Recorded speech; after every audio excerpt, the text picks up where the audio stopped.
Le métier de professeur, tout le monde le connaît. Notre propre parcours d'enfant, puis celui de nos enfants sont jalonnés de profs, tels des repères dans le temps, mais aussi des repères dans l'accès aux multiples savoirs dont ils sont les garants. Le professeur exerce un métier qu'il a choisi, il l'exerce avec rigueur et compétence, mais avant de se fondre dans l'entité enseignement, les profs sont des femmes et des hommes formidables, des bâtisseurs aux multiples facettes. Je suis Christophe Salomé, professeur des écoles depuis une trentaine d'années, et depuis 15 ans, je me promène d'école en école en tant que maître remplaçant. Je découvre régulièrement des personnes qui ont des choses à raconter, des personnes qui font, des personnes qui ne sont pas juste des enseignants, des profs, etc. Dans ce podcast, je leur donne la parole. Qu'est-ce qui leur a donné le désir d'enseigner? Quelles sont leurs valeurs, leurs passions, leurs attentes? Qu'ont-ils envie de partager? Prof, etc. Émilie Billot est née à Angers. C'est également là qu'elle vit et enseigne aujourd'hui. Devenir maîtresse faisait déjà partie de ses projets à l'âge de 6 ans. Elle a fait ses armes dans une classe de CE1, CE2, CM1, CM2 pendant 5 ans et elle affirme que c'est là qu'elle a véritablement appris son métier. Son côté etc. c'est le dessin. Amy Bill, c'est son nom d'autrice, croque avec humour, tendresse et parfois un peu de cynisme des situations qu'elle observe à l'école ou dans sa vie et que l'on retrouve sur son blog notamment. En 2018, une maison d'édition contacte Émilie pour lui proposer de publier une bande dessinée et cette nouvelle aventure s'est concrétisée en avril 2019 sous le titre « Ma vie d'instit ». Le succès a été immédiat et aujourd'hui vient de paraître en ce mois d'avril 2021 le tome 2 de « Ma vie d'instit ». Émilie Billot, bonjour. Bonjour. À l'heure où l'on se parle, on est encore un petit peu en vacances. Quelle est la chose la plus relaxante, la plus bénéfique que vous avez faite pendant ces 15 jours? J'ai lu beaucoup. C'est quelque chose que je m'accorde pendant les vacances et pas forcément le reste du temps parce que voilà, le soir je suis fatiguée donc je vais lire 2 pages et puis je vais m'endormir.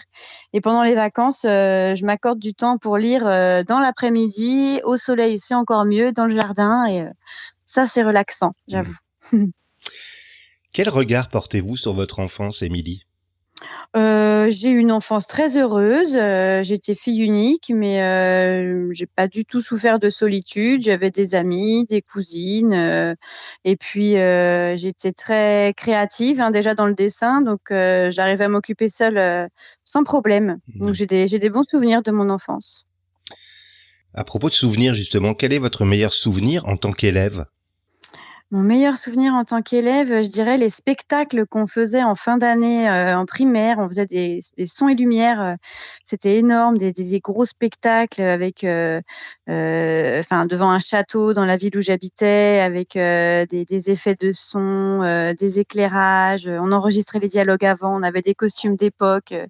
C'était, dans mes souvenirs, c'était assez énorme. Si ça se trouve, j'extrapole un peu et c'était un petit spectacle, mais quand on en parle encore avec mes parents ou des amis, ça reste quand même un truc qui était assez gros. Donc ça fait partie de mes bons souvenirs d'école. Prof, etc.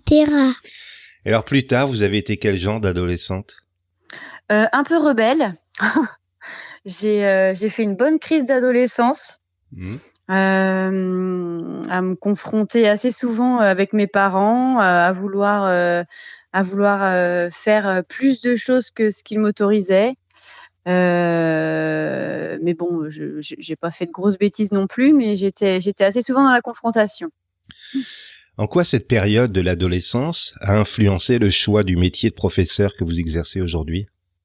En fait, j'ai toujours voulu être enseignante et à l'époque du collège où on nous demandait de rencontrer des conseillers d'orientation pour se poser des questions sur notre métier plus tard, moi j'estimais que j'avais pas besoin de ça parce que je savais déjà ce que je voulais faire. Donc c'était ma route était déjà tracée et à tel point que des fois là à l'heure actuelle, je me demande si je m'étais posé la question à ce moment-là, est-ce que je serais vraiment enseignante aujourd'hui finalement? J'ai pas l'impression de m'être posé la question. C'était comme ça: «Tu veux faire quoi?» «Bah, je veux être maîtresse». Voilà, depuis l'âge de 5-6 ans et puis, bah, après, ça a pas évolué. Alors que si ça se trouve, j'aurais pu, faire des recherches, sur d'autres métiers, qui m'auraient convenu, aussi, quoi.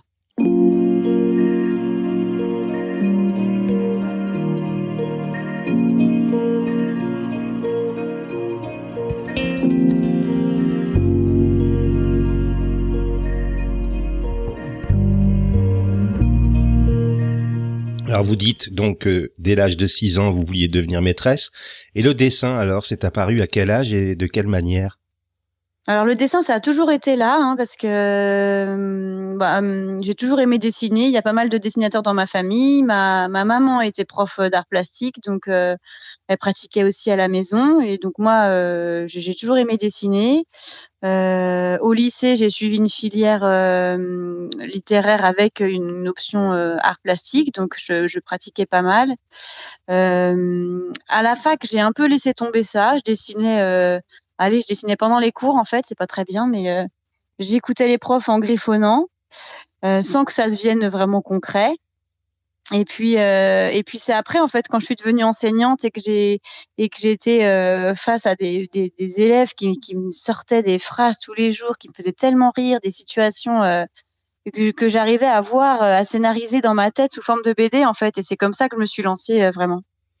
Ah, vous avez créé votre blog Pour mieux te croquer il y a environ 5 ans, c'est ça? Ouais, c'est ça.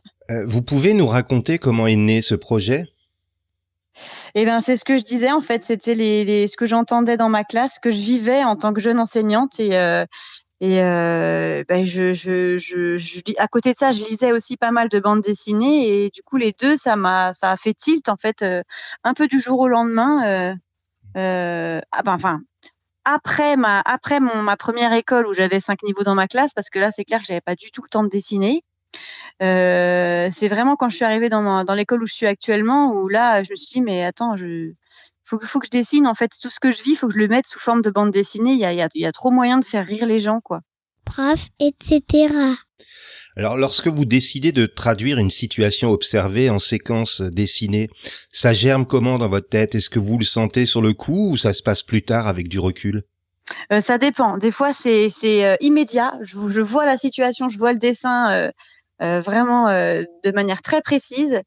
Et puis parfois, je tiens la situation, donc je note. Je prends sur un bout de papier ou sur mon téléphone et puis, je vais y revenir quelques jours après et parfois il faut du temps pour que ça me mûrisse et pour que j'envisage vraiment le scénario, Hmm. heu, à mettre sur le papier, quoi. Mais, ouais, ça dépend.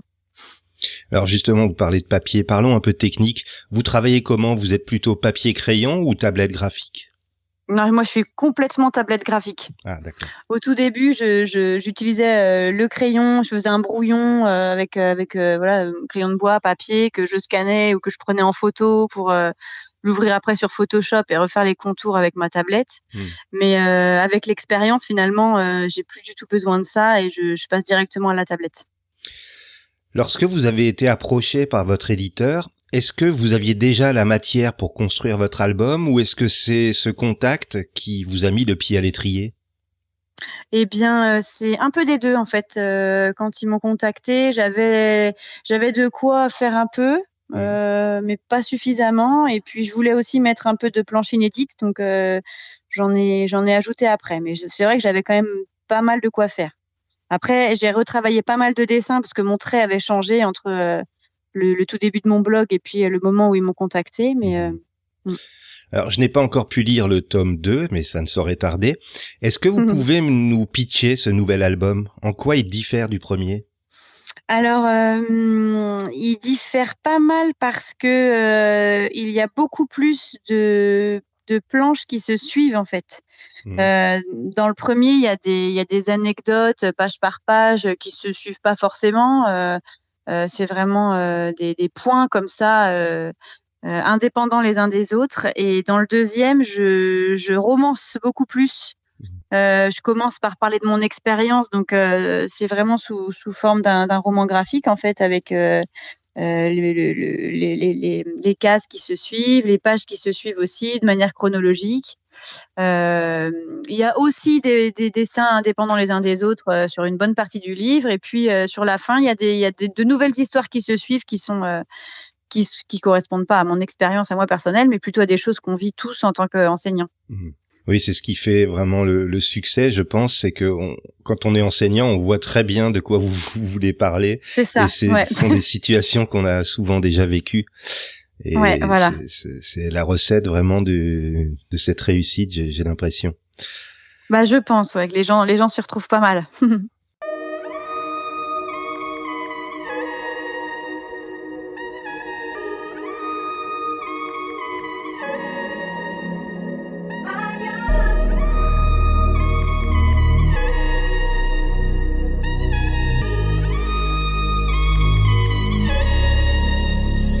Alors, entre votre activité d'enseignante, de dessinatrice, votre présence sur les réseaux, etc., vous faites comment pour orchestrer tout ça?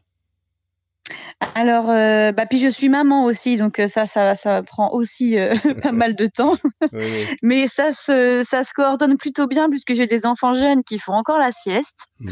Donc pendant les siestes, je dessine et puis avec mon conjoint, on s'est un peu partagé notre semaine pour avoir chacun des soirs où on fait nos trucs. Lui, il fait pas mal de musique et donc le lundi soir, par exemple, c'est le soir où on fait chacun notre activité. Et puis voilà, il y a le week-end aussi, les vacances où je m'accorde du temps pour dessiner, tout en m'accordant du temps aussi pour préparer ma classe, puisque ça va pas se faire tout seul. Mais pour l'instant, j'arrive à gérer à peu près. Est-ce que vos élèves savent qu'ils sont observés et qu'ils deviennent parfois des personnages dans vos dessins? Ah bah oui, ils le savent tellement bien que des fois, ils me demandent si je peux les dessiner en train de faire ceci ou cela. Ou alors moi, ça peut m'arriver en classe quand on vit une situation un peu rigolote, je leur dis: «Ah bah ça, il faut que je le dessine». Bah ça, ils adorent parce ils voient tout de suite aussi ce que ça va donner, quoi. Ouais, Mais je fais en sorte toujours de changer les prénoms et de changer le physique des enfants pour ne pas faire de jaloux, tout simplement, en fait.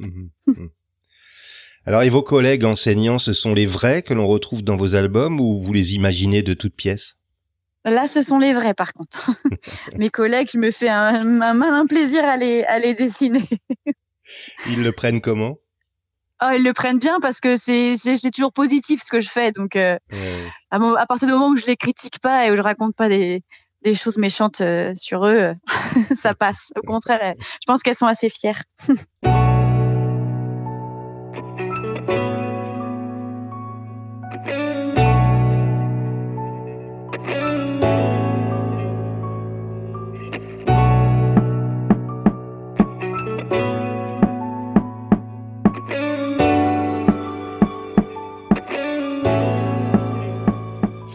Quand est-ce que vous avez ri aux larmes pour la dernière fois et pour quelle raison? C'était pendant un béret avec mes élèves en séance de sport. C'était il y a peut-être 2 ou 3 mois. J'ai des CE1, CE2 et donc il y a des petits CE1 qui avaient jamais joué au béret, dont une petite fille qui a pas été appelée dès le début du jeu. Peut-être que je rappelle la règle. Les enfants ont chacun, on fait 2 équipes, on donne des numéros de 1 à 15 à chacun des membres de chaque équipe. Donc du coup, il y a un numéro 1 dans chaque équipe, un numéro 2 dans chaque équipe. Mais eux ne le savent pas et donc on appelle un numéro et le numéro appelé doit venir chercher un foulard, un objet au milieu du terrain. Donc le premier qui le ramène dans son camp a gagné et celui qui n'a pas attrapé l'objet peut toucher l'autre pour ramener le point dans son camp. Et donc là, j'avais une de mes élèves qui avait pas été appelée dès le début, donc qui observait les autres. Et tout d'un coup, j'ai appelé son numéro et alors elle est arrivée comme une bombe. Elle a foncé dans l'autre enfant, elle l'a poussé. Du coup, il est tombé par terre. Alors, il s'est pas fait mal, mais elle a pris le truc et elle est repartie dans son camp à toute vitesse. Et alors, ce qui m'a fait rire, c'est que c'est une élève qui est hyper discrète d'habitude, qui parle pas, qui est toute mignonne, toute douce. Et là, je l'ai vraiment pas reconnue. Elle a foncé dans le tas comme si elle jouait sa vie, quoi. Et alors, j'ai ri, mais j'en pleurais de rire. C'était trop drôle. Prof, etc. Alors, est-ce que vous pouvez me citer un moment préféré de votre journée, qui soit professionnel ou plus personnel? Un moment de ma journée qui soit pas dans une journée d'école. Oui, une journée ou une journée de vacances, peu importe. Plus personnel, ça va être l'histoire que je raconte à mes enfants avant la sieste ou avant le coucher. Un moment que j'adore parce que voilà, on se retrouve, c'est le petit cocon un peu juste avant d'aller faire dodo, le moment câlin. Et puis le moment professionnel, là par exemple, j'ai un tas de copies qui attendent d'être corrigées sur mon bureau. C'est un bon moment ça pour vous? Ça dépend. Quand ce sont des bonnes évaluations, quand tout le monde a bien compris que je mets que des points verts, ouais, c'est un bon moment. Mais alors, quand c'est le contraire, ça m'agace. Quelle valeur a aujourd'hui le plus de sens pour vous? Le respect. Le respect de l'autre, en règle générale, de ce que fait l'autre, de son physique. Je supporte pas les enfants qui peuvent se moquer les uns des autres par rapport à leur poids, à leur physique, à leur couleur de peau. Ça, c'est quelque chose qui peut me faire sortir de mes gonds.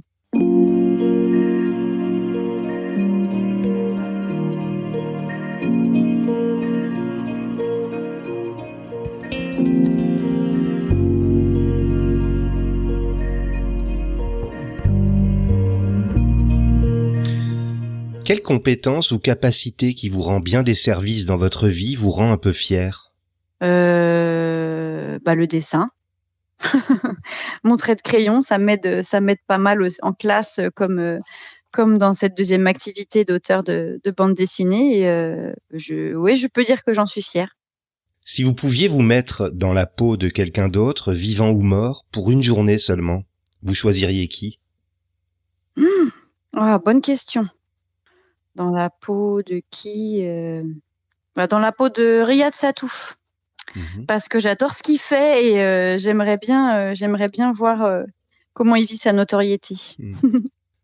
À propos, comment définissez-vous le succès? Le succès, pour moi, c'est quand on a beaucoup de retours positifs sur quelque chose que l'on crée, que l'on fait soi-même, que l'on a imaginé dans sa petite tête et pour ma part qu'on a dessiné avec ses petites mains. Quand les gens me disent c'est génial ce que tu fais, continue, j'adore, je me retrouve tellement, ça me comble de joie. On arrive déjà à la fin de cet entretien, mais j'ai encore une question à vous poser. Qu'est-ce que vous souhaitez pour les 2 prochaines années? Une 3e bande dessinée. Pas forcément un tome 3 de ma vie d'instit, mais un nouveau projet. Vous avez déjà des pistes? Ouais, j'ai des pistes, j'ai des idées, j'ai un scénario qui commence à se construire, qui serait là du coup vraiment une histoire de A à Z avec des personnages qu'on retrouverait, mais pour l'instant c'est encore à l'état d'ébauche. Merci beaucoup Émilie d'avoir accepté mon invitation. Merci à vous Christophe. Je mettrai le lien vers votre blog pour mieux te croquer et les références de vos albums en description de cet épisode. Si vous aimez Prof, etc., n'hésitez pas à vous abonner sur votre plateforme de diffusion préférée. Si vous avez envie de m'aider, vous pouvez m'offrir des étoiles, 5 de préférence, sur l'application podcast depuis un iPhone ou un iPad, ou sur iTunes depuis un ordinateur. Vous pouvez également y laisser un commentaire. Et si vous avez envie de partager votre côté, etc. avec les auditeurs, écrivez-moi sur Twitter ou sur la page Facebook de Prof, etc. À vendredi.